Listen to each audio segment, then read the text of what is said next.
জেনা করা কি? ন্যাংটা থাকা কি? ন্যাংটা থাকা কি? আরে আমি না আসতে আমরা যাবো। ন্যাংটা থাকা কি? গুনা, গুনাই তো হারাম তো গুনাই। শরম না? শরম না? শুকর খাওয়া কি? আপনি আপনার বাচ্চাকে মদ দিলে দিবেন? দিবেন না? কেন? কেন? ও আচ্ছা, হারাম। সবাই কেয়ার অ্যাবাউট হারাম। আপনি হারাম সম্পর্কে পরোয়া করে যাদের টাকা সে মারবে আল্লাহ বলবে যে আমি মাফ করবো না। তো সে বলবে যে তোমার টাকা তুমি মেরে দিয়েছি কি করবো? সে আল্লাহ বলবে যে নাকি দাও। তো এখন এই যে মসজিদে 2 লাখ দেয়, মাদ্রাসায় 2 লাখ দিয়ে এতিম বাচ্চাদের বিয়ে করে দিল, ভালো কাজ নাকি খারাপ কাজ? পাহাড় সমান নাকি থাকবে না তার কাছে, কারণ সে প্রচুর দান করে। কি করে? ও এখানে আরেকটা কথা বলা হলো, যদি সুনামের জন্য দানবের জন্য দান করে দিলেন নাকি ওটাই নাই, ওটা রিয়া হয়ে উল্টো, ওটা গুনায় পরিণত। কেমন? আর যদি মন মানসিকতা ভালো হয়, একটু মন নরম, ভালো মন মানসিকতা, এটা এতিম বাচ্চা বিয়ে করা দিচ্ছে, যা কিছু টাকা দাও হয়ে যাক। অথচ টাকাটা কিন্তু সে চুরি করে, ডাকাতি করে, বদমাইশি করে, কিছু হালাল আছে কিছু হারাম আছে, নিশ্চিন্ত। কেমন? কিছু হালাল কিছু, ওটা সরি নেতা বললো না, ওটা ব্যবসায়ীরাও করে। 2 নম্বর 4 নম্বর 6 নম্বর মালামাল বিক্রি করে নাই করে না? গ্রামের মহলে করে, ওটা কিন্তু নেতা না। আপন বড় ভাইয়ে করে, রাস্তার জমি নিচে নিলে ছোট ভাইকে ওই পিছের জমি দিয়ে দেয়। বোনের সাথে ভাইয়ে করে। তো আমি আসলে শুধু নেতা বলবো না, আমি আসলে আমরা মানুষ, এই সমাজের মানুষগুলো আমরা খারাপ। ভাই হিসেবে ভাইয়ের সাথে খারাপ, ভাই হিসেবে বোনের সাথে খারাপ, ছেলে হিসেবে বাপের সাথে খারাপ, নেতা হিসেবে সমাজবাসীর সাথে খারাপ, ব্যবসা হিসেবে কাস্টমারের সাথে খারাপ, স্বামী হিসেবে স্ত্রীর সাথে খারাপ, বাপ হিসেবে ছেলের সাথে খারাপ। এটা হচ্ছে আমাদের স্বভাব, বুঝে আসছে? তো আসলে কোনো একটা লোককে এভাবে দোষ, মানে নেতা হয়েছে জন্য দোষ, এটা না। আসলে আমাদের স্বভাবগত জাতি, দেশের মানুষের আমরাই খারাপ। বুঝে আসছে না আসলে আপনারা? তো এখন ইন্না শিরকা লাযুলমুন আযীম, লুকমান বলছে যে ছেলে তুমি আল্লাহর সাথে শিরিক করিও না। কেন? বলে যে শিরিক সবচেয়ে পৃথিবীর বড় অপরাধ। তো এখন যদি আপনি প্রশ্ন করেন কত বড় অপরাধ, 1 লাখ কোটি টাকা যদি মারিয়া দেওয়া হয়, এটা কিয়ামতে আল্লাহ মাপ না করলে, এ হলো চোর যে টাকা মারছে, এ হলো যার সম্পদ তারা, বা সে একক বা তারা অধিক, এর যত নেকি আছে একে দিতে হবে। দিতে দিতে আর নেকি নেই, কিন্তু লোক বাকি আছে। এখন এই পৃথিবীতে এমন একটা মানুষ আছে যার গুনাহ নাই? আছে? একটা মানুষ কি পাওয়া যাবে যার গুনাহ নাই? দেখেন এই যে ওই যে চোর বাটপার অন্যের হক মেরে খাইছে, এর কাছে আর নেকি নাই, এখন লোক বাকি আছে যাদের হক এর কাছে রয়েছে, এদের গুনাহগুলো সবের কাছে আসবে। ইন্না লিল্লাহ। সেই নেকির পাহাড় নিয়ে এসে মানুষ সবার গুনাহ নিয়ে গুনার পাহাড় নিয়ে যাবে। এবারে আসেন, এরপরে কি হবে? এর সমস্ত নেকি শেষ, সব মানুষের গুনাহ এর কাছে চলে আসছে। এইবার কি হবে? ও এটা প্রশ্ন করতে পারে না? ধরেন ওর শিরিক করে নাই, কি করে নাই? কি করে নাই? আল্লাহ বলছে যে ইয়াগফিরু লিমান ইয়াশা, যাকে খুশি মাফ করে দেবে। বুঝে দিবেন না কি বলছে আল্লাহ? আর ভাই চোখদারকে উৎসাহিত করতেছি না, ভুল বুঝিয়েন না। তারা আবার অধিকাংশ চোরই মুশরিক বানাওয়া যায়, অধিকাংশ চোর মুশরিক বানাওয়া, অধিকাংশ চোর ডাকাত আল্লাহকে অস্বীকার করে। একটা লোক পুরুষ, একটা লোক মহিলা, এই পুরুষ এই মহিলাকে বিয়ে করেছে, বুঝে আসছে? এখন তারা স্বামী স্ত্রী। এখন এই মহিলা জোরে জোরে কথা বলে, পুরুষ তাকে বলে যে তোর এত জোরে কথা বলা আমার ভালো লাগে না রে। মহিলা তাও জোরে কথা বলো। পুরুষ বিরক্ত বলে যে কোন পাপ করছে, অনেক বিপদ গলায় বসছে। বাট মহিলাকে ঘর থেকে বের করে না, কি করে না, গায়ে হাত দেয় না, বিরক্ত হয়। ওর বউ পান খায়, বলে যে তুই এত অল্প বয়সে পান খাওয়া শুরু করে দিলি, এমনি এমনি চা বাঁচতে বিচ্ছিলেন দেখতে হবে। কিন্তু বউকেও তালাক দেয় না, বাপের বাড়ি পাঠায় না, গায়ে হাত পরে না, ওর জন্য জামা কিনে, কাপড় কিনে, ওর জন্য সুন্দর সুন্দর চুড়ি কিনে, লিপস্টিক কিনে, আলতা কিনে। ওর বউটা ওর মায়ের সাথে রিয়াদবি করে, কি সুন্দর করে বোঝায়, তুই তো মা হয়েছিস, আমাদের তো বাচ্চা কাচ্চা আছে, আমার মাটা বাপের একমাত্র পোলা আমি, আমার তো 2টা ভাই নাই যে আমি যদি খেয়াল না রাখি আরেক ভাইয়ের বউ খেয়াল রাখবে, একটু খেয়াল রাখ না, আমরা ভদ্র পরিবারের লোক, আমি যদি তোর গায়ে হাত তুলি এখন, তোর সাথে ঝগড়া করি, মানুষ কি বলবে? ছেলের মাও বোঝে যে পরিবারটা সম্মানী, এই জন্য ছেলের বউ যত পিছিয়ে করুক অতটা মানে প্রতিক্রিয়া দেখায় না, মনে করে যে বোঝে না, ও বুঝ, এরকম করে ছেড়ে দেয়। ও বউয়ের গায়ে হাত তোলে না, বাপের বাড়ি পাঠায় না, তালাক দেয় না। ছেলেটা প্রায় তার বউয়ের মোবাইল এঙ্গেজ পায়, যখনই বলে তোমার মোবাইল ব্যস্ত পেলাম কেন, বউ বলে যে খালার সাথে কথা বলতেছি, মার সাথে কথা বলতেছি, বোনের সাথে কথা বলতেছি। সে প্রায় এঙ্গেজ পায়, বিরক্ত হয়। ছেলেটা তার বউকে বলে তুই ফেসবুক কেন চালাও, আমার পছন্দ না। তার বউ বলে যে চালাবো না, এবার বলে যে শুধু এই তো মাঝে মধ্যে একটু স্ক্রলিং করবো, আমি কারো মেসেজ দিই না। ছেলেটা প্রায় দেখে যে বউ ফেসবুক চালায়, সে বিরক্ত হয়, বউর গায়ে হাত তোলে না, বাপের বাড়ি পাঠায় না, তালাক দেয় না। হঠাৎ যদি এই ছেলেটা ঘরে এসে দেখলো তার বউয়ের বিছানায় অন্য পুরুষের সাথে বসে হয়ে আছে, এখন কি করবে সে? কেন রাগে মেরে ফেলবে কেন? কি ইসলাম বুঝে না? কত মুসলমান ছেলের কথা বলতেছি। তুমি কোন ছেলে, তুমি কোন ধর্মের ছেলে? ইসলামের কোন মহিলা পুরুষ ধরা পড়ে গেলে মেরে ফেলার তোমার বিধান আছে? সরকার মারবে? কে মারবে? কে মারবে? বিবাহিত মহিলাকে পাথর মেরে মেরে রজম করবে কে? জেনাকারী কে রজম করবে? কে রজম করবে? তুমি তো গায়ে হাত দিতে পারো। ধর্ম বুঝো না তো, যতটুক আছে ওটুক নিয়ে মস্করা করো গাজর গায়া, যতটুক টুকটাক দেখা যায় ওটুক নিয়ে মস্করা করো গাজর গায়া, গান গায়া, সিনেমা নাটক করে কৌতুক করে ধর্ম শিখাও। এখন সিনেমা করে দেখি তো টেলিভিশনে আসে, একটা ইসলামের শিক্ষা কোরআন হাদিস দিয়ে আর হচ্ছে না, এবার নাটক করে শিখাইতে হবে। এরপরে যে চলে গেছে তুমি, কেন আমার বাপ মেরে ফেলবা কেন? ওর বউ আরেকজনের সাথে শুয়ে আছে, তুমি মেরে ফেলবা কেন? তোমার বউ তোমার মেরে ফেলা বৈধতা আছে ওই মহিলাকে? বলে যে মেরে ফেলবার আগে ওকে তালাক দেওয়া বৈধতা আছে, ওকে বাপের বাড়ি পাঠা দেওয়ার বৈধতা আছে, মুসলমান শাসকের হাতে তুলে দেওয়ার বৈধতা আছে। এর বিচার হোক, আর বিচার হবে কেন? বিবাহিত মহিলা জানা করলো কেন? বিবাহিত পুরুষ জানা করলো কেন? বিচার হবে, ওকে পাথর বেঁধে মেরে ফেলতে হবে। কে মারবে? শাসক মারবে, পুলিশ এটা ছেড়েছে, পুলিশ আছে না, অথবা কোনো বাহিনী তৈরি হবে, সরকার তৈরি করবে। কে তৈরি করবে? আমাদের দেশের সরকার। আমি তোমার দেশ নিয়ে কথাই বলতে চাই, আমি কথা বলছি ইসলাম নিয়ে। আমি কি এখন বাংলাদেশ কি হিসেবে করে কথা বললে হবে? ইন্ডিয়া, পাকিস্তান, সৌদি আরব, ইরান, নেপাল, ভুটান নিয়ে কথা বললে হবে? আমি কথা বলতাম ইসলামের বিধান নিয়ে। এবার কি তোমার আছে আর কি তোমার নাই? যা তোমার আছে তা তুমি পাবা, আর যা তোমার নাই জব তুমি আল্লাহকে দিবে। আমি এখানে কি করবো? কি করার আছে? কি ক্ষমতা ফার করার? এই তোমরা কি কথা বুঝবো আমার? এখন এই ছেলেটা দেখলো তার স্ত্রী অন্য কারো বিছানায় শুয়ে আছে। আচ্ছা, এই যে তার মাকে কষ্ট দিল, এই যে মহিলা জোরে জোরে তার সাথে কথা বল, এই যে মহিলা পান খায়, এই যে মহিলা সারা দিন ব্যস্ততা, মোবাইলে ব্যস্ত পায়, এই যে মহিলা ফেসবুক চালায়, ও কিন্তু তালাক দেওয়া নেই দিছে। বলতো এবার ও রাখবে? আপনি বললে একটা পুরুষ, অথচ ওর বউকে যদি ওই পুরুষের সাথে না দেখতো, ও জানতেই পারতো না। এই কথা জানতে পারতো? ক্ষমতা আছে।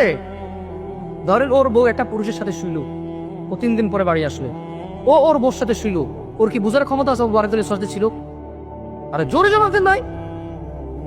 যে পুরুষ তার বউ যদি আরেকজনের সাথে শোয়, এরপরে সে যদি ওই স্ত্রীর কাছে যায়, যে পুরুষের এতটুকু ক্ষমতা নাই বুঝার যে অন্য কারোর সাথে ছিল, ওই পুরুষ যদি দেখে আরেকজনের সাথে শুইছে, ও ঘৃণায়, লজ্জায়, রাগে, ক্ষোভে, দুঃখে ওকে পুরো পৃথিবীর বিনিময় দিল। বলো যে আমি রাখবো না ভাই, যার ভিতরে ন্যূনতম লজ্জাবোধ আছে, গেরাত আছে, গেরাত মানে বুঝেন আত্মমর্যাদা। কি মর্যাদা? সে রাখবে না। বলবো যে ভাই এত কিছু জানি না, আমি জুলুমের শিকার হয়ে গেছি, ওর মোহর কত? 20 লাখ। এ ভাই তা কিডনি করে লইয়া যায়, এটা সরা দেখলে আমার মেজাজ গরম হয়। বললে এরকম বলবো, যার ভিতরে ন্যূনতম আত্মমর্যাদা আছে, সে বলবো যে 20 লাখ তো নাই, কিডনি একটা নিয়ে যাও, 2 কিডনি লাগে না, কিডনি বাঁচা যায়, ওর দিয়ে বাঁচা যায়, কিডনি ছাড়া বাঁচা যাবে, গ্যারান্টি আছে। ওর সব মারো, ও আমাকে ধোকা দিছে, ও আমার বংশ মর্যাদা নষ্ট করছে, ও আমার বংশ নষ্ট করে দিয়েছে। এখন যে বাচ্চাটা আছে এটা কি আমার না? আমার নামই সেই গন্ধেই আছে। ও আমার আগামী প্রজন্ম ধ্বংস করে দিছে। আমার আগামী প্রজন্মের যে বাতি আমার, সে বাতি আমার কিনা আমি জানি না। আমি এতটা দুঃখে আছি, এবং যে নিষ্পাপ সন্তানটা আছে ওর ঘর থেকে রয়েছে, ওকে বিদায় করে দেওয়ার পর ওই বাচ্চাটাকে দেখলে আমার ওর কথা মনে পড়বো, আর আমি সন্দেহে থাকবো এটাকে আমার বাচ্চা না অন্যটা। ওকে সরাও, কিডনি নিয়ে যাও, ওকে সরাও, কিডনি দিয়ে বাচ্চা দেয়। ও আমার আগামী প্রজন্ম ধ্বংস করে দিচ্ছে, ও আমার বংশের বাতি শেষ করে দিচ্ছে, ওকে সরাও। সেই জায়গায় শিরিক আল্লাহ কি বলবো, অথচ তিনি জানে তিনি তোমাকে সৃষ্টি করেছে কোথায় থেকে? এক বিন্দু তুচ্ছ পানি থেকে, যেটা তোমার বাপের পাজর হাড়ে ছিল। এই পিছনের হাড়ে ছিল যে পানিটা, ধাক্কা দিয়ে যে পানিটা বের হয়, যে পানিটা যে কারো হাতে লাগলে গোসল করতে হয়, এইভাবে ঘিন ঘিন করে টিস্যু দিয়ে মুছে দিয়ে, এমন তুচ্ছ পানি হতে তোমাকে সৃষ্টি করছো। তুমি তো মনে করে তুমি জোয়ান, তোমার বাপ জোয়ান ছিল না, তুমি মনে করেছো তুমি জোয়ান থেকেই যে আমার ছোট ভাই, আবার তুমি আর বৃদ্ধ হবা। খবরদার। আন আবি বকর রাদিয়াল্লাহু আনহু قال আবু বকর রাদিয়াল্লাহু আনহু থেকে বলেন, তিনি বলেন قال النبي صلى الله عليه وسلم, আল্লাহর রাসূল সাল্লাল্লাহু আলাইহি ওয়াসাল্লাম বলেছেন, আলা উনাব্বিউকুম বিআকবারিল কাবাইর, ও আমার উম্মতরা, তোমাদেরকে কি আমি বলে দেব পৃথিবীর সবচেয়ে বড় অপরাধ কি? ক্বালু বালা ইয়া রাসূলুল্লাহ, সাহাবারা সবাই বললেন, হ্যাঁ আল্লাহর রাসূল, আপনি বলে দেন না এই পৃথিবীতে যত অপরাধ আছে সবচেয়ে বড় কোনগুলা? উনি বললেন সালাদান। 3 বার আল্লাহ বলল, আমি কি তোমাদের বলে দেব পৃথিবীর বড় অপরাধ কোনটা? আবার বললো, আমি কি তোমাদের বলে দেব না পৃথিবীর বড় অপরাধ কোনটা? আবার বললো, আমি কি তোমাদের বলে দিব না এই পৃথিবীর সবচেয়ে বড় অপরাধ কোনটা? 3 বার বললেন। সাহাবারা বললো, হ্যাঁ আল্লাহ নবী সাল্লাল্লাহু আলাইহি ওয়াসাল্লাম বলে দেন। বলেন, আল ইশরাকু বিল্লাহ, পৃথিবীর সবচেয়ে বড় অপরাধ আল্লাহর সাথে শিরিক করা। ওয়াহুকুকুল ওয়ালিদাইন, দ্বিতীয় বড় অপরাধ বাবা মায়ের অবাধ্য হওয়া। ধরে নেন পরশু একটা দেশে, এই দেশ না জানি, এই দেশ নিয়ে কথা বলে খুব বাউরি বা ঝামেলা আছে। আচ্ছা, উদাহরণের মধ্যে যে কোনো দেশগুলি হলো কেমন? আমরা একটা দেশের নাম দিলাম কল্পনা। ও না, ওটা মনির খানের হয়ে যাবে পরে, সমস্যা হবে, ওটা দিয়ে চলে কি নাম দেওয়া একটা দেশের নাম দেন তোমার কাল্পনিক না, এটা বাংলাদেশের ভিতরে, আমি এই দেশটি কথা চাই না, আমি পাগল, এত বড় ভুল আমি করবো পারাল টংটাং, কারণ টংটাং দেশের যে কোনো কিছু হইতে পারে, যে দেশের নাম টংটাং সেই দেশের যে কোনো কিছু হইতে পারে। এখন একটা দেশের নাম ধরে নেন টংটাং, ওই দেশে কিছু মুসলমান বসবাস করে, কিছু হিন্দু বসবাস করে, কিছু বৌদ্ধ বসবাস করে, কিছু খ্রিস্টান বসবাস করে, কিছু নাস্তিক বসবাস করে, কিছু ইয়াহুদি বসবাস করে, নাসারা বসবাস করে, বহু ধর্মের ধর্ম মানা বসবাস করে। ধরে নেন ওই দেশের গভর্নমেন্ট হঠাৎ করে বলল আমরা সৌন্দর্য প্রদর্শন দিবস পালন করব। কি দিবস?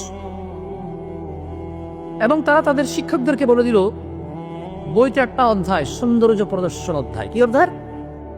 তো ওই দিন আমরা যাপন করবো কিভাবে? তারা বললো যে সৌন্দর্য যেহেতু প্রদর্শন, তাই সবাই জামা কাপড় ছাড়া আসলে ভালো কুশল দেখা যায়। আরে আশ্চর্য, হাসতেছে কেন? কি প্রদর্শন? তাইলে যার শরীরে যতটুকু অংশ আছে যে তত বেশি করে দেখাবে সে পুরোটাই দেখাবে, রাইট? এটা তাদের লজিক। এটা কার লজিক? তাদের লজিক। কোন দেশের? টংটাং দেশের মান। এখন টংটাং দেশের মুসলমানরা বলো কি আমার বাচ্চাকে আমি ঘর থেকে জামা কাপড় কোনো কিছু ছাড়া স্কুলে পাঠাবো আজকে সৌন্দর্য প্রদর্শন দিবস পালন করার জন্য? শুধু বইতে লেখা আছে তাই? শুধু সরকার বলছে তাই? শুধু এদেশের বড়রা বলছে তাই? শুধু এদেশের ইঞ্জিনিয়াররা ডাক্তাররা বলছে তাই? এদেশের যাদের ক্ষমতা আছে তারা, এদেশের যারা পয়সা হয় তারা, যারা সুন্দর করে ক্লিন শেভ করে হাঁটে তারা, যাদের they look so handsome, that's why তাদেরকে দেখতে খুব হ্যান্ডসাম দেখা যায়। এই জন্য আমি তাদের কথা মেনে নেবো। আমার বাচ্চাটা মেয়ে এটা পাঠাবো। আমার 12 বছরের যুবতী মেয়ে, আমার 15 বছরের যুবতী মেয়ে, আমার 18 বছরের যুবতী মেয়ে, আমার 20 বছরের যুবক ছেলেকে কাপড় চোপড় ছাড়া পাঠাবো? এই কোর্স বলবে, রাইট? আপনারা বলবেন, এরকম বলবেন তো না? ডাক্তার টংটাং দেশের মতো আপনারা বলবেন, রাইট? আচ্ছা, এরপরে ধরেন কিছুদিন পরে দিবস একটা আসবে, দুঃখ বলা দিবস। টংটাং দেশে কি বলা দিবস আসবে? ওই দিন বইতে এরকম লেখা থাকবে, স্যাররা শিখাবে, শোনো যায় না, বুঝে নাও, এরকম একটা দিন আসছে, দিন অমুক কিছু করছে, সে যেতে চলে গেছে, তাহলে আমরা প্রচুর দুঃখ পাই। তার জন্য আমরা কি করবো? আমাকে মদ খাব, কিটা বস টংটাং দেশ যেরকম কিছু করবে। এখন টংটাং দেশে মুসলমানরা বলে কি আস্তাক করবে, কি পাগল না ভাই? ও আমার ক্ষমতায় আছে, ও আমার নেতৃত্বে আছে, আমাকে শাসন করবে, অন্যায়ের প্রতিবাদ করবে, আমি ভালো করলে পুরস্কৃত করবে, খারাপ করলে শাস্তি দিবে। মদ খাওয়াবে কেন? আমার বাচ্চা হচ্ছে ওটার দেখছে মানুষ কিতাব মেনে নেবে না, বাচ্চাকে দেবে আজকে স্কুলে যাওয়ার দরকার নেই, যা হয় লোকে বাদ দাও, বলবে কি না? আপনারা কি করবেন? এই যে যারা আমাদের জন্য, ভাষার জন্য, স্বাধীনতার জন্য, আমাদের জন্য এই পৃথিবী ছেড়ে চলে গেল, এই দেশ থেকে তারা সুন্দরী স্ত্রী, ছোট ছোট বাচ্চা কাচ্চা করেছে, বৃদ্ধ বাবা মা ছিল তাদেরও, তারাই হয়তো পরিবারের একমাত্র উপার্জনকারী ছিল। ওর স্ত্রীর গর্ভে একটা 9 মাসের বাচ্চা ছিল। ও বেচারা ভাষার জন্য হোক, স্বাধীনতার জন্য হোক, ওর স্ত্রী সন্তানের ইজ্জত রক্ষার জন্য হোক, আর পরাধীনতায় বিরক্ত হয়ে নিজের পরবর্তী প্রজন্মকে স্বাধীন একটা রাষ্ট্রে দিয়ে স্বাধীনতা দিয়ে যাওয়ার জন্য হোক, ও বেচারা লড়াই করতে চলে গিয়ে জীবন দিয়ে দিল। ওর বাচ্চাটা ভূমিষ্ঠ হলো ইতিম হয়ে। ওর বাচ্চাটা পৃথিবীতে আসার আগে ইতিম হয়েছে, ও জীবন বিলিয়ে দিল। এখন আপনারা বলছেন যে ওদেরকে আমরা স্মরণ করতে হবে, গান নেই। আপনারা বলতেছেন যে তারা যেহেতু আমাদের জন্য জীবন দিয়ে চলে গেছে, একটা দিন আমরা নির্ধারণ করব, ওই দিন মুসলমানের ছেলে মেয়ে একত্রিত হয়ে একাকার হয়ে সেজে গুজে ফুল মাথায় দিয়ে খোপাই দিয়ে, ছেলে তার হাতে ফুল নিয়ে, মেয়ে তার খোপায় ফুল নিয়ে যাবে, কোনো এক পথরে দাঁড়াবে, ছবি তুলবে, জুতা নিয়ে উঠবে না, মোজা নিয়ে উঠবে না, নানা ধরনের নিয়ম থাকবে। আর সারা দিন শুধু আল্লাহ যে মিউজিককে হারাম করেছে, ইসলাম যে মিউজিককে হারাম করেছে, মদ হারাম করেছে কে? নেতা হারাম করেছে কে? মিউজিক হারাম করেছে কে? টংটাং দেশের মানুষ তো মিউজিকটা আল্লাহ হারাম করেছে, এজন্য মিউজিক দিয়ে কাউকে সম্মান করবে না। আপনারা কেন বলছেন? মৃত ব্যক্তি গান বাজালে সম্মান পায়, এটা কে বলছে ভাই? মিউজিক বাজাইলে যে আমার জন্য উৎসর্গ করেছে তার প্রাণ, যে আমার মাথার মণি, যে আমার আবেগের জায়গা, আল্লাহ তাদের উপর সবার উপর সন্তুষ্ট হলো, জান্নাত দান করুন। যে মহিলাটা চিকন হেংলা পাতলা 50-55 বছরের বৃদ্ধা, ওই যে পুরুষটা এখন কোনো কাজ নেই, একটা পাঞ্জাবি লুঙ্গি পরে এরকম ওয়াজ মাহফিলে যায়, ওনার দোকানে গিয়ে 2 কাপ চা খায়, আবার ঘরে চলে আসে, ওকে কোথাও ডাকা হয় না, ওকে কেউ 5 পয়সার দান দেয় না। এই তুচ্ছ এই হেংলা পাতলা বুড়ার বুড়ি, আল্লাহ নবী বলছে এই বুড়া বুড়ির যদি তোমার মা বাপ হয়, ধাক্কা দিলে পড়ে যাবে যে লোকটার এখন চাকরিও নাই, ব্যবসাও নাই, তুমি যদি ওকে উপার্জন করে না চিকিৎসা করাও, না খাওয়াও, ও বেচারা অসুস্থতায় ভুগবে, ক্ষুধায় ভুগবে। এমন দুর্বল একটা মানুষ। আল্লাহ নবী বলল যে পৃথিবীর বড় অপরাধ দেই, এই পৃথিবীতে সবচেয়ে বড় অপরাধ শিরকি, তারপরের অপরাধ হচ্ছে বাপ মায়ের অবাধ্য হওয়া। তুমি তো বলো হুন্ডা না কিনে দিলে ঘর কোপাই ফেলবো, ভাই আমার। তুমি বলো তোমার বাপকে হুন্ডা না কিনে দিলে ঘর কোপাবো। তুমি বলো তোমার বাপকে জন্ম দিচ্ছ কর্মদেশ টাকা, বই পড়ে শিখবে বলো না।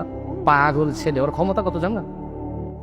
এই যে বুড়ো লোকটা যারা তুমি বলো যে আপনি কিছু বুঝুন না, শুধু শুধু কথা বলেন এই জায়গায়, ওর ক্ষমতা জানো? এই যে তুমি যে জান্নাত, মানে যেখানে না গেলে আগুন জ্বলবা, হ্যাঁ, এই জান্নাতের যে দরজা দিয়ে ঢুকবা না, এই বুড়া লোকটা এটা চৌখাট। এটা কি চৌখাট? এটা নাই মানে দরজাই নাই, এটা নাই মানে কি দরজায়। বোঝো ওর ক্ষমতা, বোঝো। নেতার সাথে লাগবা, একবারে পিঠায় সোজা করে দেখ, ভয় তুমি সুন্দর ব্যবহার করো। কোন প্রশাসনের সাথে লাগবা, মামলা মোকদ্দমায় ফেসে যাবা। ব্যবসায়ীর সাথে লাগবা, ও টাকা টোকা খরচ করে এমন পালন দিবে, এমন ট্র্যাপে ফেলবে, জীবনে মুখ দেখাইতে পারবে না, তোমার ঘরে মহিলা ঢুকাই দিবে। আর এই যে বুড়া লোক, কি করতে পারে জানো? জান্নাত থেকে তোমার এমন করে ফেলতে পারে। তুমি জানো না এর ক্ষমতা কত? এই বুড়া লোকটা তোমার অনন্ত জীবনের সুখ কেড়ে নিতে পারে, এত ক্ষমতা। মামলায় জেলে গেলে 60 বছর পুষবা, অমুক ব্যবসার সাথে লাগে গেলে 50 বছর ভুগবা, সে মারা যাবে, তুমি মারা যাবা, ম্যাটার সলভ, ক্লোজ। বুঝে আসছে না? আসে নাই? আরে দুনা লোকটার সাথে যদি লাগো না, এই দুইয়ের সাথে যদি লাগো না, অনন্ত জীবন, যেখানে আর মৃত্যু হবে না, ফিনিশ।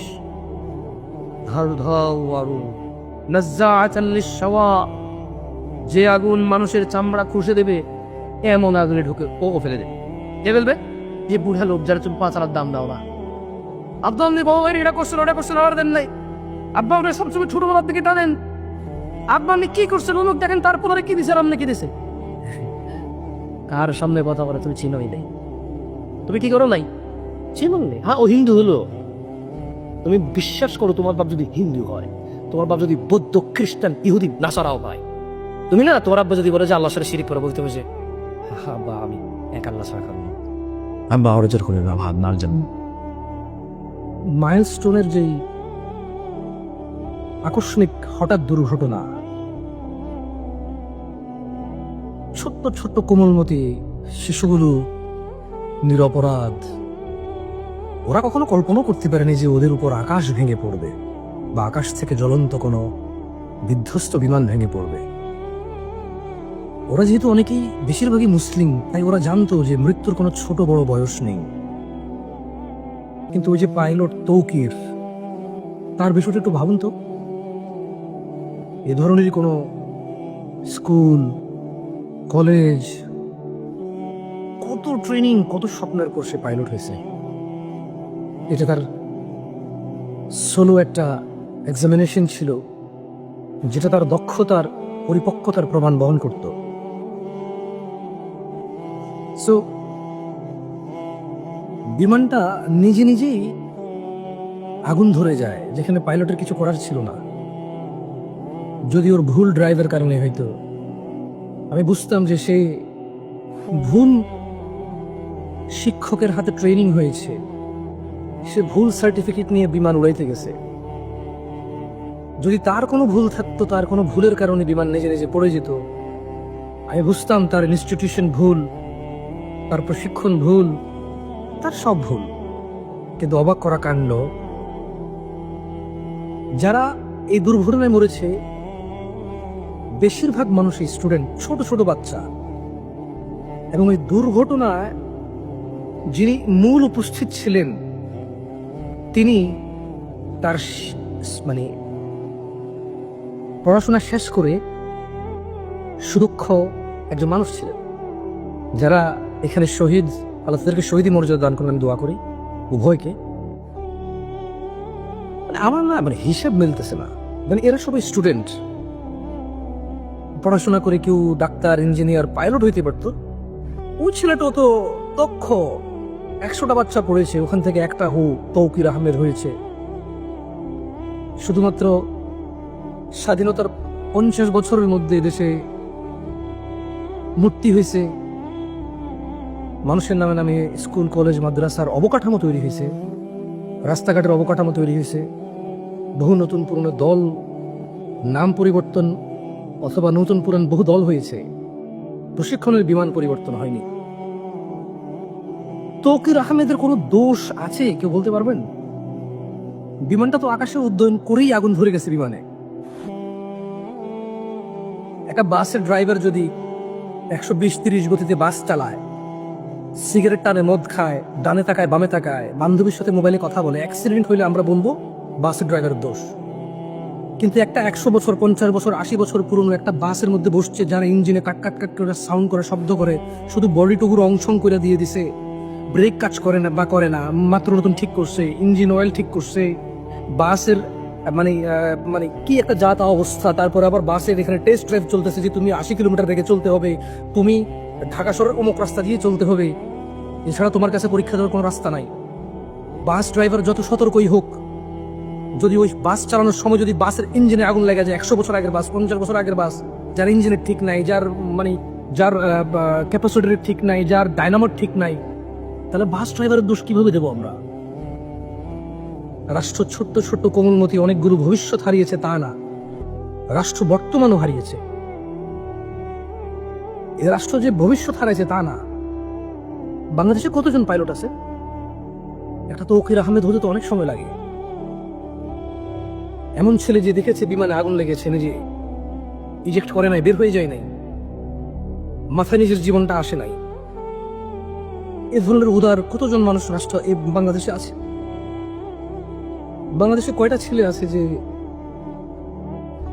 বিমান পড়ে যাবে, সে বেরিয়ে যাবে ওখান থেকে, বাট সে ইনস্ট্যান্ট বের হয় নাই? তো মানুষকে ভালোবাসার মতো মানুষ বাংলাদেশে কতজন আছে? যারা ওই স্কুলে খুবই নির্মম ভাবে আহত এবং নিহত হয়েছে, তারা তো জানতো না কিভাবে বাঁচবে, উপায় নাই। তারা জানতো না যেটা পড়ে যাবে। যখন বিমানে আগুন লাগছে, তৌকির আহমেদ তো এটা জানতো, এখান থেকে কিভাবে ইজেক্ট হয়ে বের হয়ে চলে যাওয়া যায়। তৌকির আহমেদ নিশ্চয়ই এই ট্রেনিং পেয়েছিল, সে চেষ্টা করেছে যাতে কোনো জনবহুল এলাকায় না পড়ে, হয়তো আল্লাহু আলাম, আল্লাহ ভালো জানে। যে ছেলের মন এত সুন্দর, এত নরম, বিমানে আগুন লেগে গেছে, বিমান থেকে বের হওয়া যায় জানে, এটা পড়ে যাবে জানে, শুধুমাত্র কম ক্ষতি কোথায় গিয়ে ফালাইলে হয়, মানুষের ক্ষতি যাতে না হয়, এমন চিন্তা করা বাংলাদেশি কয়জন আছে? ছোট ছোট বাচ্চাগুলো তো জানতো না how to save there selves, তারা জানতো না যে কিভাবে আমরা বাঁচবো। আকস্মিক তাদের উপর এটা উঠে গেছে। এ রাষ্ট্র শুধু ভবিষ্যৎ হারিয়েছে তা না, বর্তমানে হারিয়েছে। আর